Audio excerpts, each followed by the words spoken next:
ஒரு ஒரு பயங்கரமான புயல் காத்து அடிக்குது, ஒரு மரம் இருக்கு பயங்கரமா ஆடிக்கிட்டு இருக்கு, அந்த மரத்துல ஒரு கிளை இருக்கு, ஒடிஞ்சு விழக்கூடிய நிலைமையில அந்த கிளை இருக்கு, அந்த ஒடிஞ்சு விழக்கூடிய நிலையில இருக்கிற அந்த கிளை மேல ஒரு பறவை உட்காருது.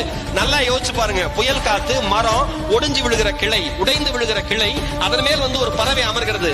நல்லா யோசிச்சு பாருங்க, ஆடிக்கொண்டிருக்கிற கிளையில் அமர்கிற பறவை கிளையை நம்பி ஒருபோதும் அமர்வது கிடையாது, தன் சிறகை நம்பி மட்டும்தான் அமர்கிறது. எத்தனை கிளைகள் விழுந்தாலும் உடனே பறந்து விடலாம் என்பதற்காக. அந்த மாதிரிதான் நம்ம வாழ்க்கை இருக்கணும்.